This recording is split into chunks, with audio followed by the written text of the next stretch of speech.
Tell me when you're ready. Give me the cue up. Okay, hi, my name's Mike Hricik, and of course I teach technical communication, and this is the third of 3 interviews this summer. So we did Yuri Zhang first, Jim Cordell second, and now Chef Scott Schmucker from our culinary arts department. And he has a real broad background, and so I just wanted to have you see what some of the possibilities are in culinary arts. But as you go further on in your career, you might be in engineering, but you might end up in sales. So I mean, sometimes you just don't ever know. So I'll have Scott introduce himself then. Hi, I am Scott Schmucker. I originally grew up kind of close to here in the Somerset area, and then had some family restaurants and stuff, went to culinary school, and then just worked all over the country as a chef for many different places, especially the Ritz-Carlton hotels. And then at some point moved back to the Pennsylvania area and owned some more restaurants, and then got into the teaching aspect and worked on my doctorate degree so I'd become a better educator, and that's where I am now. And yes, I have tried every aspect of the field, I think. I'm still trying to figure out what I want to do for a living. Okay. We had a chef here from our program, Chef Keith Kokenar, and he's from the Duquesne Club. And, like working at a place like that, you do many different things. And so some of our graduates work in catering. One has a German restaurant here in Latrobe. So anyhow, just speak on your work background, education, and any other training or education that you've had in the culinary arts. So, working as a chef, working at a college, and I know you worked at another college besides this one, and then of course as a restaurant owner. So just kind of give a sense as far as some of the places you've worked or what you've done. Okay, outside of like constantly furthering my education, just working on that slowly as I got older, I worked in, after going to culinary school and got out of my family businesses, I sold those. I then went to work for a 5-star French restaurant. I worked there for a while. I went from there to the Ritz-Carlton in Atlanta, Georgia, and from there I moved to Buckhead Ritz-Carlton. And then I kind of moved all over: Aspen, Philadelphia, DC, all as an executive chef for the Ritz-Carlton hotels. And after that, I became a corporate chef for a contract feeding company and worked all over the country with them. Then I bought another restaurant in the meantime, and I started teaching at that time for Le Cordon Bleu. And I worked for them while I ran my restaurant.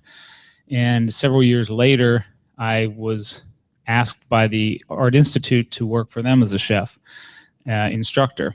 And so I worked for them for about 10 years. And just this year came to Westmoreland Community College. And in the meantime, I, through the years had several odd jobs. Like I was a private chef for Bill Gates and Ted Turner for a while.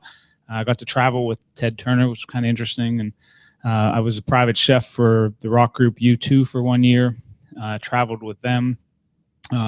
Private chef for the Pittsburgh Steelers for like the past 15 years. Not the whole team, just like guys that have to watch their diet, and I'll just get keys to their house and cook for them. If they're there, they'll eat it then. If not, leave them a note what it is, and they'll come back later. A lot of things like that. I ran the food service for 3 different Super Bowls. I also was in charge of all the food for the '96 World Olympics in Atlanta. A lot of interesting stories there, and met some crazy people. And also, have always run catering businesses, and now, teaching along with all these things. And I just really enjoy teaching. Like I said, got as much out as I could out of my education, and, constantly moving. Some of our faculty and students worked at Oakmont. They had a U.S. Open there, and so that was interesting. And many of our students go to Disney or to work there. So you've worked as a chef. What did you learn from being out in the field that you use in your classes? Well, a lot. I give a lot of examples, like when we're teaching certain aspects of the field, and then I can relate it to different things that we're literally doing at that moment in the industry. Like with my own catering business and restaurant that I have right now, You know, a lot of times I'll tell the students, when in fact twice this past semester I took students to a field trip to my restaurant and showed them different things and let them get hands-on experiences and stuff. But there's no better trainer than personal experience in the industry on certain aspects, especially when it comes down to the management aspects and how you deal with employees and how you deal with customers and how you handle, you know, all of those specific things that come up in a different way every single day that you're there. You face a new problem every single time you're at work. Okay. This is one observation that I made. The world of culinary arts is really, really broad and diverse. There's so many aspects of it. So like our students work as apprentices down at Nemacolin Woodlands in Farmington.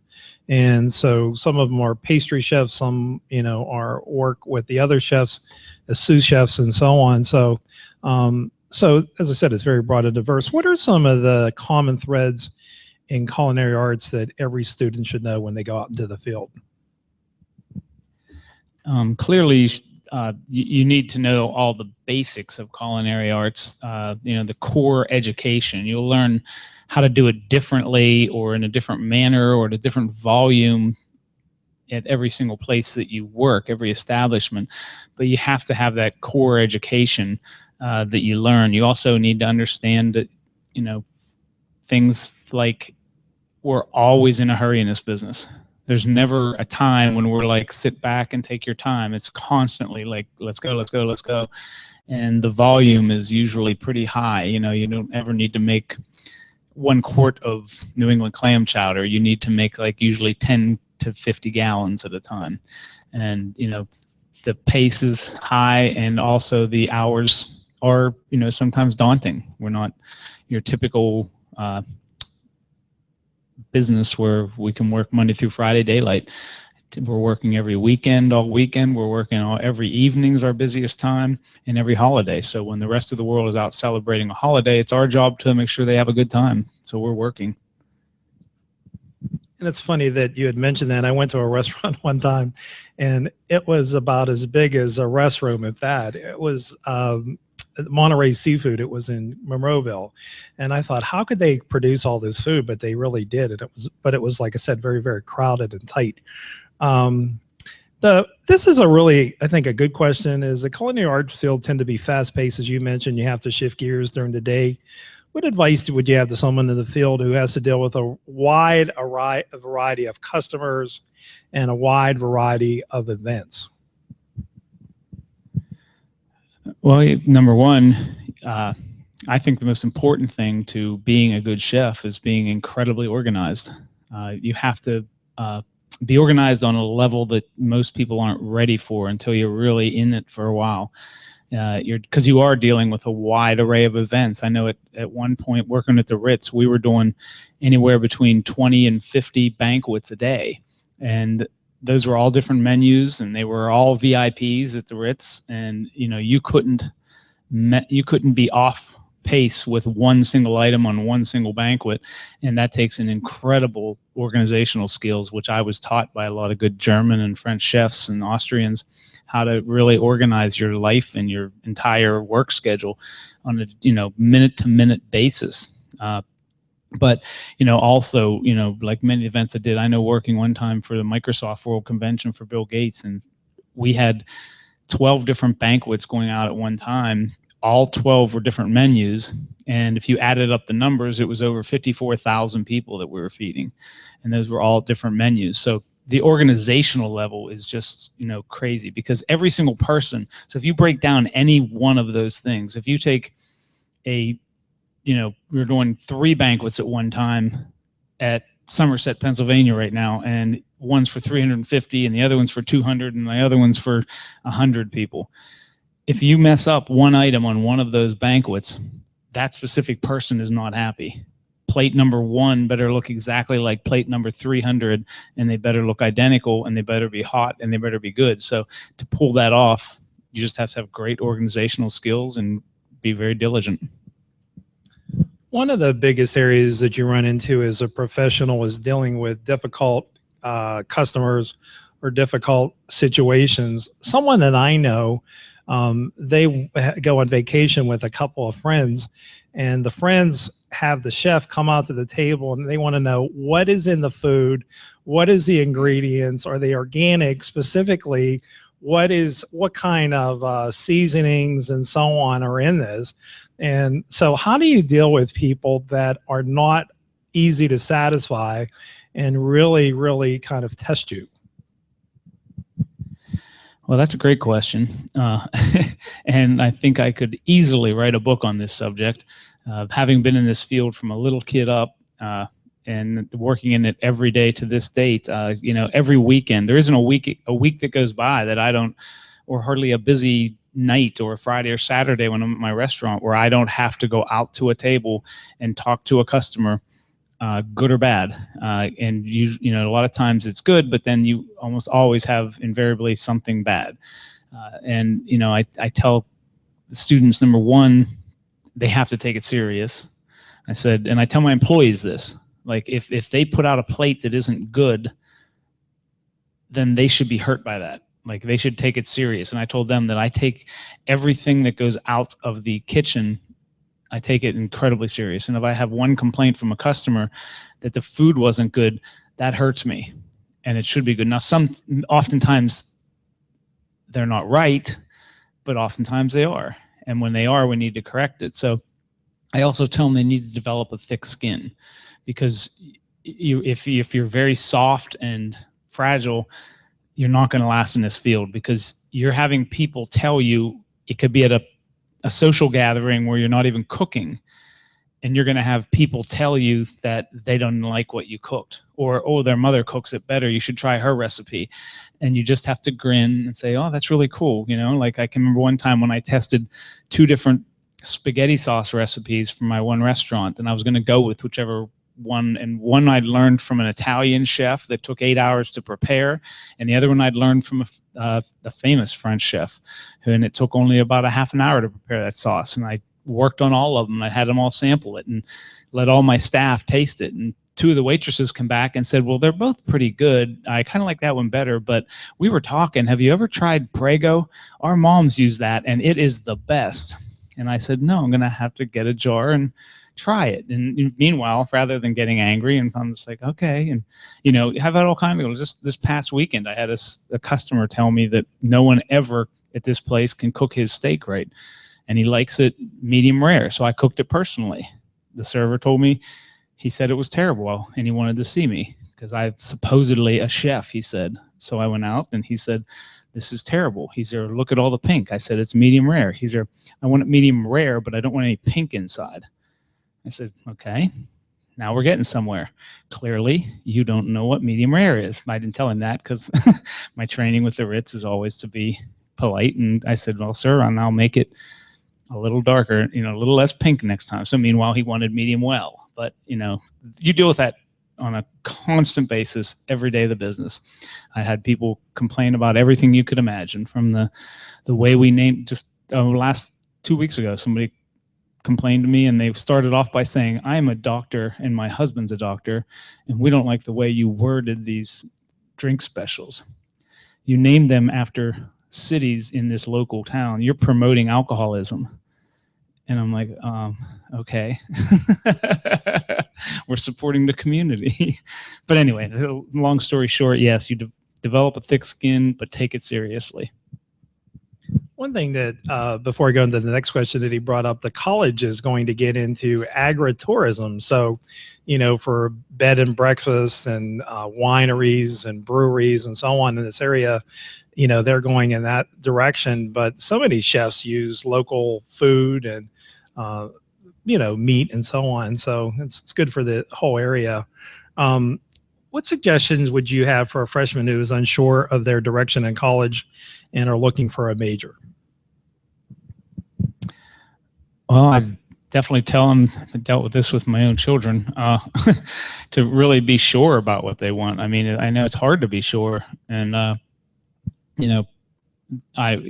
tell them, try and even get a job in what you think is going to be your major, especially the culinary field. Because like I said, working 60, 80 hours a week for not very good pay, usually when you start.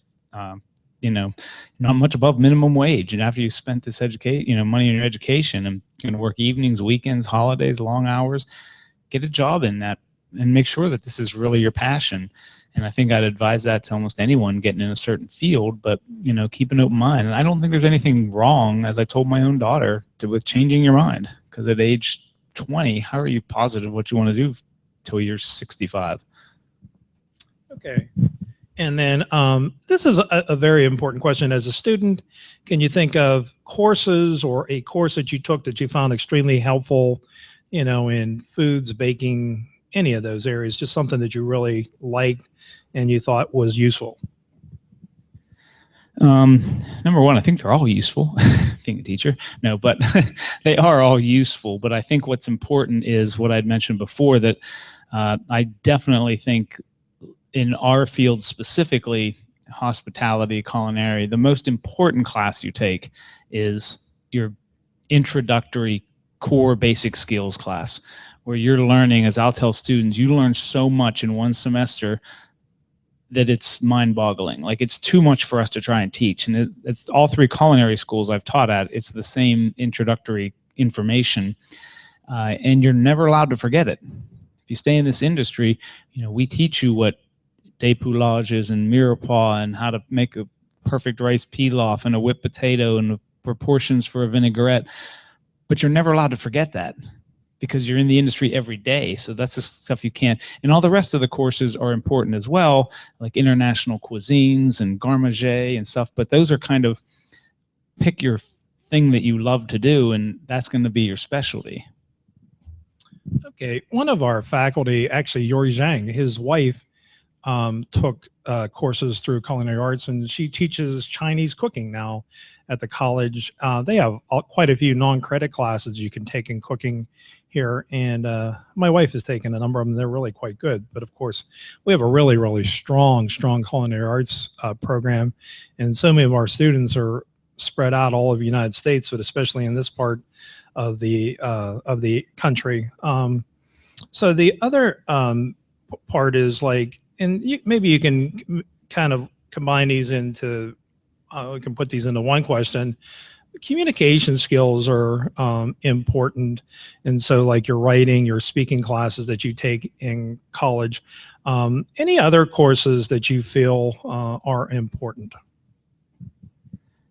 Certainly communication is huge in any business, I'm sure, but certainly in our business, if there's not great communication, the bigger the operation, even the more important that communication becomes, because it can get lost in so many different ways. And then it's tragedy if you were supposed to do a pop-up banquet for some VIPs like the governor and somebody else, and it got miscommunicated and left on the wrong table. It can be a real problem. And I've had a lot of, I could once again think of 100 examples of where either poor management or poor communication, sometimes accidental, cause some great stress. But other courses, obviously, other than what I teach, math is huge, because as much as you think, well, I'm just a cook, if you can't do math, you can't run a restaurant, you can't do the ordering, you can't change recipes, you can't do anything. And while that sounds simple, I'm shocked at, through my years of teaching, how many students I run into that simple math, they just have a huge issue with it. And I tell them, we've got to get over this. We've got to learn it, even though you hate math. Okay. And this is a really, I think, a good question as well. You've been teaching for a number of years here and, at other places. Plus, in being a chef, I mean, you're really teaching because you want things done a certain way and you want food plated or presented a certain way. So obviously that's teaching, but what have you learned from students? I always actually, I've learned a lot from students throughout the years in different ways. I know there's lots of times when, because in our, teaching today, in this field, it seems like most of your students get a job in the industry because I'm always suggesting it, number one, and they have a job, and sometimes I'll be showing them a technique on how to do something. And there's been countless times throughout the last 15 years of teaching when I've had a student say, well, my chef does that a little differently. And I'll be like, well, show me how your chef does it. And there have been times when I'm like, wow, that's really cool. I'm going to use that. Like, I can, that's great. I never even thought of that because, there's a million different ways to, store a hollandaise sauce. And, it's one example where it breaks really easy, so you can't keep it too hot, and you let it get cold, it turns hard because it's made of butter. And, I usually keep it on a warm shelf, and every other way that I've ever tried in all the hotels and restaurants. And one student said, well, my chef just uses one of them hot coffee butlers and he keeps it in there after he keeps, I'm like, wow, like how did I never think of that? And like, but many instances where stuff like that had happened that I've learned from students. Another way that I always learn from students, and I've been a great practice of anytime I ever have a student that is not from the United States, I teach all types of international cuisines and Latin cuisine, Asian cuisine. I was just, in fact, yesterday speaking with a girl, not a student actually, but it's exactly how it happens with me, and she's from China, as you say, and I'm like, oh, I teach this and this and this, and this is how I say to do that. Like, am I doing it right? And then they'll explain if I'm doing it right or not. And I've had students from India, and I, teaching them, how to make falafel. And I say, well, this is how I make it. Is this how you'd make it when you just came from India? Well, it's kind of the same ingredients, but we don't shape it. Like, I'm like, well, how do you shape it there? And then they show me how they shape it. And I'm like, I got a new trick. Like, I didn't know that. Teaching a kid from Cuba how to make tamales. And I said, because he could barely speak English even. He came out, I said, is this how your family make? Do you eat tamales like I'm saying you eat them in Cuba all the time? He's like, yeah, but that's not how we make them. I'm like, how do you, like, we made the right ingredients, but we didn't shape it properly or wrap it in the corn husk properly. I'm like, well, show me how you make them. And I was making them too fancy. They make them bigger and, heavier. So now I show my students how to make them both ways, the traditional Cuban way and the way that I would make them, trying to make them fancy as the Ritz. So that's kind of some of my best ways that I try and educate myself. Okay. And so that concludes the interview, but there's a lot of good information that I gained, but and I think you will gain. But the main thing is you have so many possibilities in your profession. And so I just wanted you to see some of those. So thank you.